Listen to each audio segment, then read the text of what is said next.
Silksong. A masterpiece of a game. You've probably heard of it by now, Team Cherry's second entry to the Hollow Knight series. The most anticipated game for years, becoming the most wishlisted game on Steam of all time. This game took a tremendous amount of time to finally release. About 7 years in the making since the first Hollow Knight came out.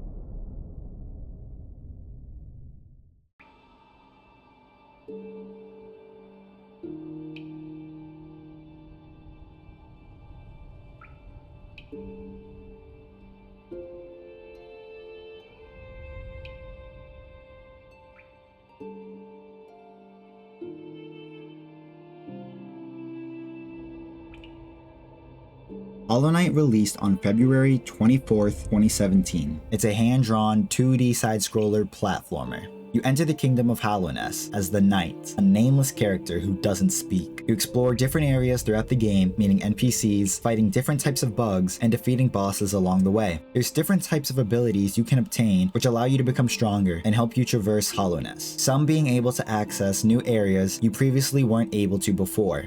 I have never heard about Hollow Knight until November of 2020, when it became a free monthly game for PlayStation Plus users. Every month, PlayStation would have about 2 to 3 games that were free to play if you had PlayStation Plus. So naturally, I would check the PlayStation Store every month to add some free games to my library, and that's where I found Hollow Knight. I added it to my library and then proceeded to never touch it until the end of April in 2021, the 29th to be exact. You see, Hollow Knight was not my type of game. I grew up playing COD, with Call of Duty 3 being my first one, so I was into FPS games and multiplayer games. I did play single player story mode games from time to time, like the infamous series, Far Cry 3. Did I ever tell you the definition of insanity? Uncharted 4, The Last of Us, BioShock, and Watch Dogs, just to name a few. I was not familiar with Hollow Knight at all. I've never heard about it, or I've even seen people play it. This was uncharted territory for me. It's a Metroidvania? What the hell is that? I started the game and was instantly thrown into Hallownest. Off the bat, the game looked incredible. Little did I know, it got better. The gameplay, the art, the music, the ambience, the setting, and the story. All of it was incredible. All hand-drawn and had a core development team which consisted of 3 people. Yes, 3 people. Only a couple hours into the game and I was having so much fun and just wanted to keep on playing more and more. After my first completion of the game, which I think I beat in just about 24 hours, it became one of my favorite games of all time. No, that's wrong. It became my favorite game of all time. Also, did I mention that this game came out with 4 DLCs and all of them were free? I didn't? Oh, well. I just did. Now you know. This game is beyond amazing. Once I heard about a sequel happening, I was stoked. Okay, let's wrap it up. This is supposed to be a Silksong video after all. I just needed to get that out of the way first.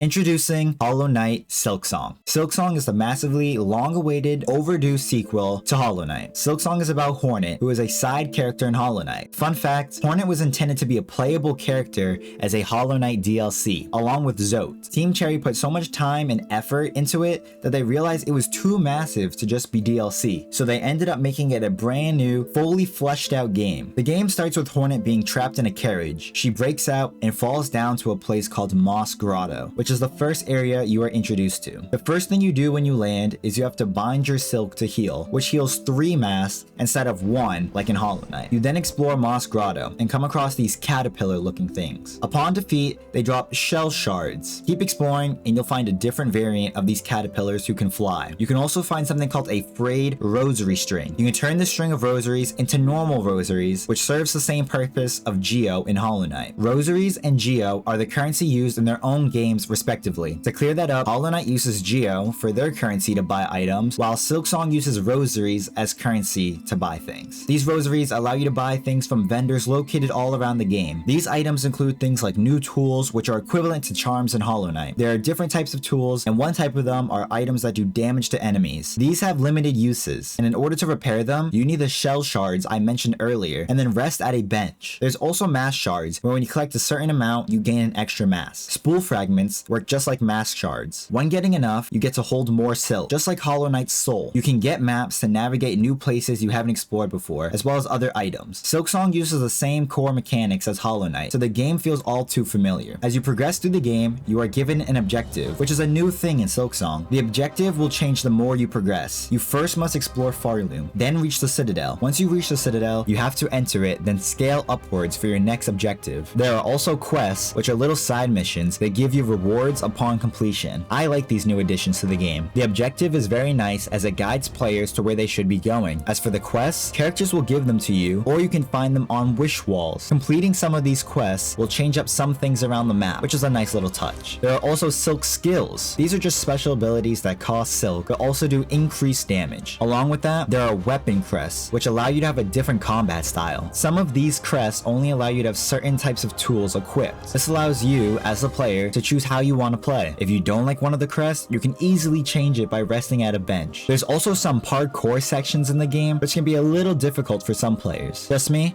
Silksong takes the already amazing game of Hollow Knight and enhances it. Silksong is smoother, faster, dare I say, better? At least you don't have those stupid little pesky flying things that spit at you.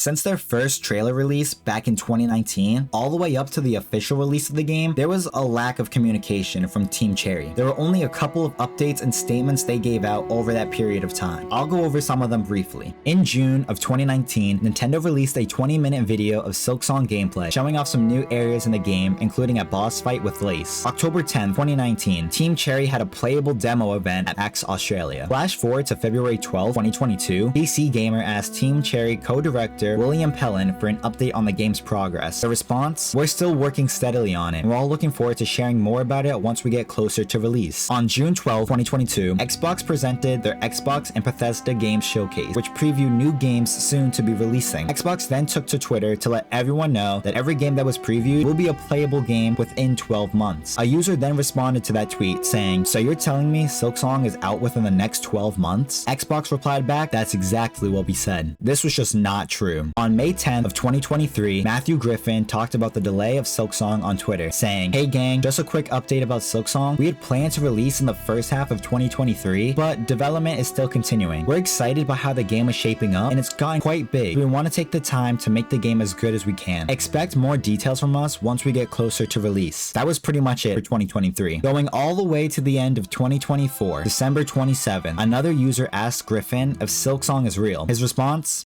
Yes. January 18, 2025. Someone else had a question for Griffin, asking, "I just want to know if the game is progressing in its development or if the team has given up on the project. Please, I only need a yes, the game is real and someday it will release." Griffin's response? Yes, the game is real, progressing, and will release. On August 19, 2025, Team Cherry took to Twitter that they had a very special announcement about Silksong premiering in 48 hours. 48 hours later, Team Cherry drops the Silksong release trailer, which now has amassed nearly 12 million views and gives everyone what they've been waiting for, a set date for release on September 4th. Just 10 days later, on August 31st, Team Cherry tweets again, 4 days until release. They give release times as well as the game's price, $20. Finally, on September 4th, 2025, Silksong officially drops. With all the hype that has surrounded this game for years, everyone was trying to play it the moment it dropped, which actually led to Steam crashing within 30 seconds of it being released and Steam going down for a couple hours. There, the timeline is all caught up. Regarding the very little communication and information that Team Cherry gave us throughout the years, a lot of people were pretty upset by it. Some fans really hated how Team Cherry were very quiet about Silksong before it released and how they didn't give us any updates. Personally, I wasn't mad at them for how they went about it. Now granted, the first time I heard about Hollow Knight was when I downloaded it in early 2021, so the wait for me wasn't as long as some other people. But still, once I beat Hollow Knight, I was itching for more. And then I found out about Silksong being a sequel, and I was just jumping out of my chair for joy. Team Cherry is a small team of just 3 people, so it kind of makes sense as to why they didn't have a lot of communication and updates with the fan base. They had to take more time to make the game because it was just them 3. If just one of them was being disturbed, whether it was by backlash or negative comments or something else, that would just disrupt the whole flow of making that game come to life. But honestly, I think it was better this way. Just keep things on the low, let people say what they want to say as you keep working on it in the background. Then when it's finally time, out of nowhere, just surprise everyone and release it, surpassing everyone's expectations. While waiting for Silksong, I just did other things like playing other games. One enemy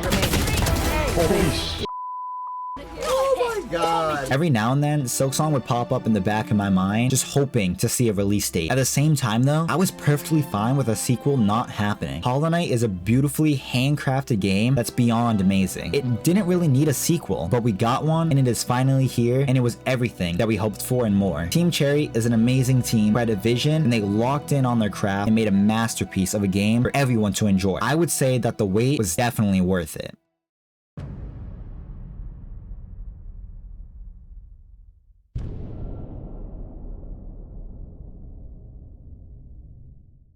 Silksong was in development not too long after the release of Hollow Knight, and we got our first trailer of this sequel on Valentine's Day in 2019. Although the game's trailer came out in 2019, we wouldn't see the release of this game until 6.5 years later, exactly 2,394 days later. Why did it take them so long to release this game, you might ask? Well, the answer? They were having too much fun making it. That's it. Really. There were no setbacks or any issues that Team Cherry ran into to stop it from coming out earlier. No drama or any problems of any kind. The biggest reason for why it came out so late was just that Team Cherry is a small team. Really no other reason. They simply just had fun making it and wanted to make the game as fun and enjoyable for everyone else as well. Team Cherry is a small group of developers who had a dream and made it come true. They're not driven by greed, but rather passion for something incredible. And it paid off. As of August 2025, Hollow Knight sold over 15 million copies and had an all-time peak of 95,655 players on Steam. Silksong was released on September 4th, 2025, and just 3 days after its release, it has sold over 3 million copies with an all-time peak of 587,150 players on Steam on September 6th. As of October 2025, it has now sold over 4.2 million copies. Safe to say, they very much succeeded with what they were trying to accomplish.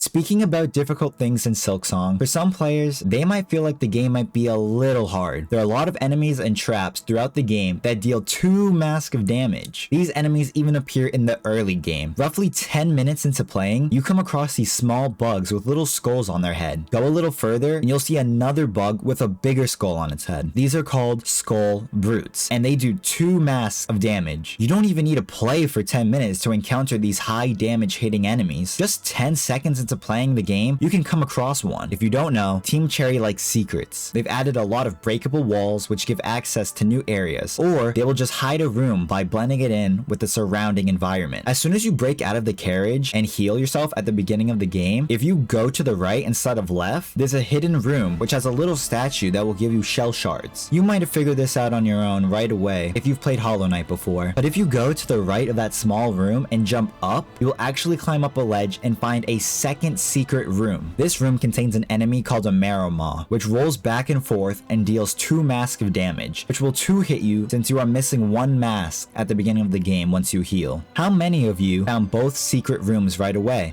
I found the first one, but I didn't think to see if there was a second one. There's also a bench trap in Hunter's March. If you enter this room, there is a bench, and if you try to rest on the bench, it will lock you on it while a spike trap comes swinging across, hitting you and dealing 2 massive damage without any type of way to avoid it. However, if you go to the left of the bench, there's a hidden room which allows you to disable the trap so you can safely rest at the bench. A little foul, to be honest. 5 days after Silksong's release, they came out with their first patch. They fixed some bugs and also nerfed some enemies, these enemies being the Sand Carvers, along with 2 early game bosses, the Moorwing and Sister Splinter, the one and only nerf to the enemies in Silksong. Silksong has a bad reputation for players, as they believe that the game is just too difficult, especially for casual players. The main point being how a lot of the enemies do double damage. Another point, which I can agree a little bit on, is the runbacks after you die. Some of the runbacks can be a little tedious since they take a little bit of time to get back to, but also since there are enemies on your way back, that might result in taking damage before you even start the boss fight. Infamously, the Blasted Steps runback to the Last Judge. Some other runbacks include the Verdania runback to the Clove Dancers, as well as the Bilewater runback, where if you die at the boss fight in Bilewater, you then have to run through all of Bilewater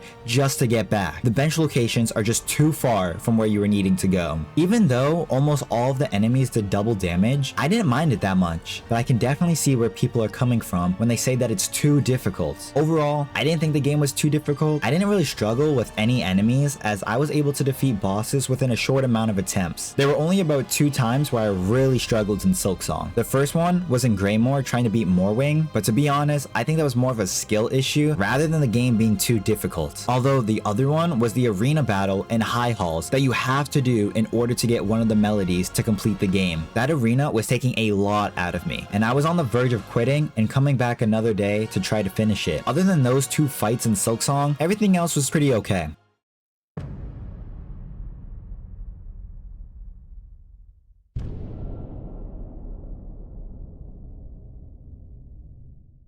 Let's talk about the world building of Silksong. Honestly, I feel like Hollow Knight was much better at this than Silksong. Team Cherry really brought Hallownest to life and made every area feel like its own, but still meshed well with all the other areas. No area felt out of place, all while being unique from each other. I didn't feel that way with Silksong. Silksong didn't have a heart of the kingdom quite like City of Tears, or a beautiful, quiet green path, or even an unsettling, creepy, dark, goosebump-inducing deepness. As I played Silksong, I felt like all the areas were meh. Like nothing too exciting. Nothing really stood out and made a big impression on me. The only place that kinda did that for me was the Mist. I thought that was pretty interesting, but really, it's just a maze. And you constantly just go back to the same room you were already in. I kinda like the concept of it though, but that's just the one place that I thought was really unique. But it also got ruined pretty quick for me since the overall size of the Mist is small, and it's not even a real area. Once you explore it, that's it. You can't ever go back to it. It just disappears. In Silksong, it just feels like all the places you explore, they just don't hit the same as the places in Hallownest. Almost like Silksong areas are just reskins of each other. They're not awful, just they don't feel as unique as the areas in Hollow Knight. The art and the craft they put into Hollow Knight might just be irreplicable. Just too good to top it. I love Silksong, don't get me wrong, but I don't know if it beats Hollow Knight, in some aspects at least. This is like one of the few issues, if that's what you want to call it, because it's really not even an issue. It's just opinion based, and that's how I feel about it. I lied about none of them being awful, by the way. Bilewater is trash. Mount Fae is on the line of bad and okay. Underworks has some parts. Wisp Thicket should just be removed in its entirety. And Sinner's Road is... I don't know. I dislike it. Everything else was alright though.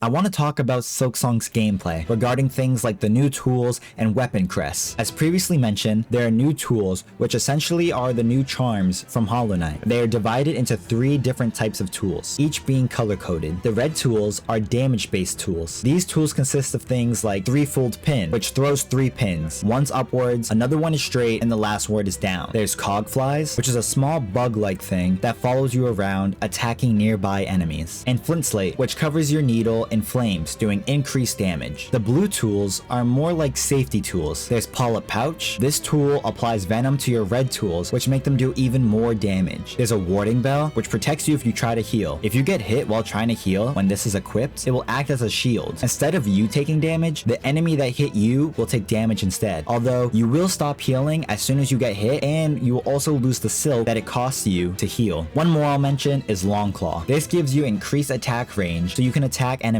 from further away. Lastly, there are the yellow tools. These tools act more as a passive tool. You have a compass, and it does exactly what you think it does. It lets you know where you are at all times when viewing a map. There's also Magnetite Brooch, which is just a magnet. When you defeat enemies, if they drop rosaries, they will go to you instead of having to run over them to pick them up. Another tool is Magnetite Dice, which is a luck-based tool. Essentially, this tool just makes it where if you get hit, there's a chance where you won't take any damage at all. Obviously, there's more tools in each category, but I'm not going to cover all of them. The main point being, you can do whatever playstyle you like and switch that up whenever. This goes hand in hand with the new addition of weapon crests in the game. Throughout the game, you can unlock weapon crests. These crests change your combat style. You start the game with the Hunter's Crest. There are an additional 6 different crests you can unlock. Each one is different with their attacks. These crests will change what tools can be equipped, as well as how many you are able to have. In order to equip these tools to your crests, you must obtain memory lockets in order to unlock unlock them. Both the Hunter and Reaper crests allow you to have 2 red tools, 2 blues, and 2 yellows. The Wanderer's crest allows you to have 1 red, 2 blues, and 3 yellows. With the Beast crest, all you can have is 2 reds and 2 yellows. The Witch crest has 2 reds and 3 yellows. These last 2 crests are very interesting. The Architect's crest allows you to equip 2 blues, 2 yellows, and 3 reds, but you are unable to equip a silk skill to it. The final crest is the Shaman crest. This crest allows you to have 3 silk skills, but only 2 blues to pair with it. With all these different crests and tools, there's a lot of variety at play. Even though there are a lot of different crests and tools which allow you to make some unique builds, I'm sure it's just like Hollow Knight, where there's going to be a lot of tools that will just render useless, like Breath of Purity or Memory Crystal. I've never even equipped them. Just reading the description of what it does, it sounds like that does not really help me at all. But still, having these different tools and crests can allow for different playstyles, which can be pretty cool.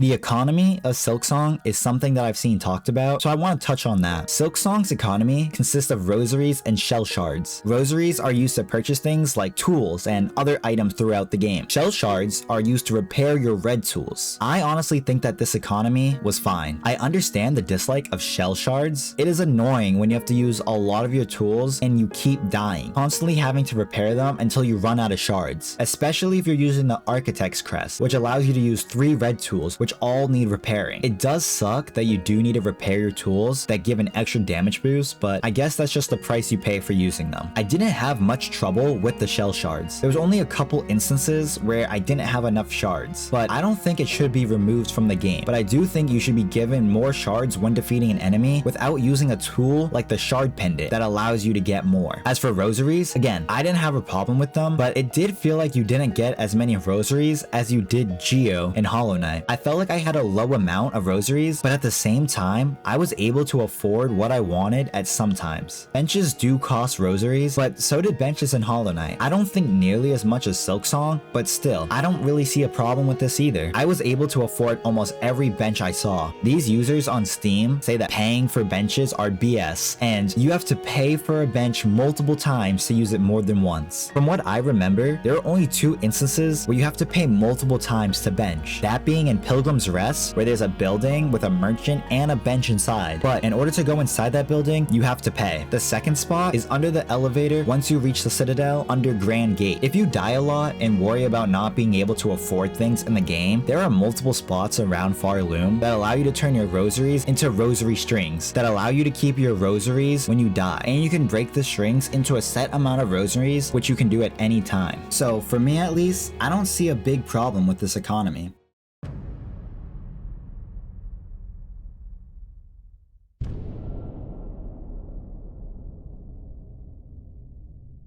As of now, Silksong has limited replayability. Granted, this game just came out and doesn't have any DLCs yet, unlike Hollow Knight. Team Cherry has already said that we will be getting DLCs, so expect one to come out in a couple of months. But this isn't to say that Silksong has 0 replayability. Once you beat the game, you will unlock Steel Soul mode, which acts just like it did in Hollow Knight. 1 life. You only have 1 life, and if you die, you have to start all the way from the beginning. I know this mode isn't going to be for everyone, but it's still a nice thing to bring back for people who want to test their limits. Along with beating the game, if you keep playing, you will be able to unlock Act 3, which is a continuation of the game, allowing you to fight new bosses and getting new abilities. Even if you complete Act 3, you can still go for 100% game completion and the Hunter's Memento. Again, I can see this as something players aren't willing to put the time in for, but for those who will, that's a fun thing to do. And this is still without any DLC. I'm sure once Team Cherry adds a Godmaster DLC, there will be a lot more things to do, bosses to defeat, and overall more replayability.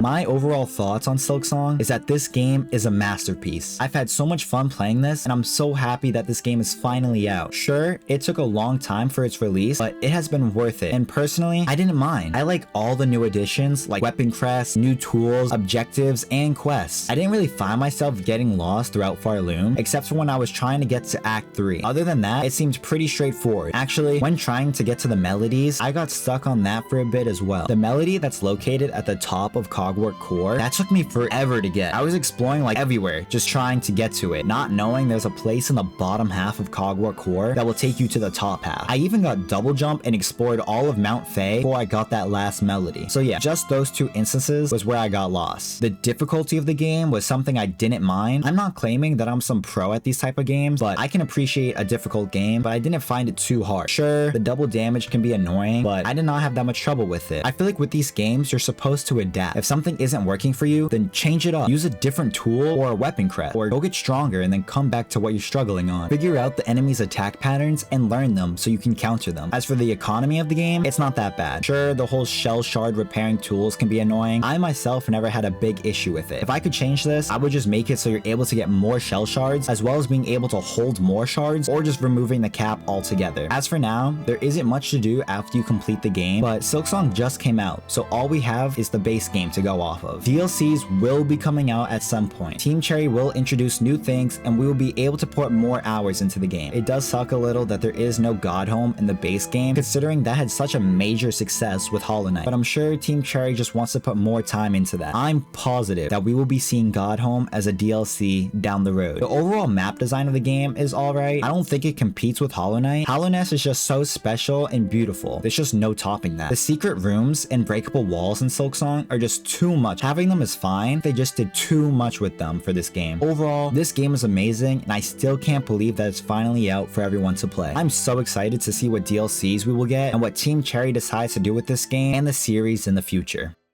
If you haven't played Hollow Knight before, go play it now. I'm serious. Go play it. Your life will be changed. A $15 game that occasionally goes on sale on Steam for 50% off, like every 2 months, which you can easily put about 50 hours of playtime into that. Once you beat Hollow Knight, go get Silksong for $20 and you can pour in 100 hours of playtime into that game as well. Yes, you heard that right. The most highly anticipated game for years is finally out, and it's only $20.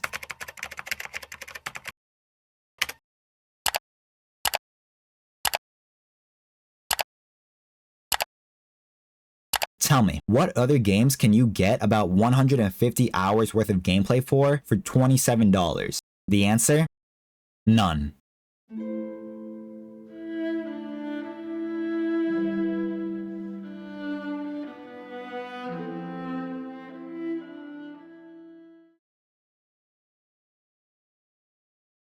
On bomb. One enemy remaining. There's No way.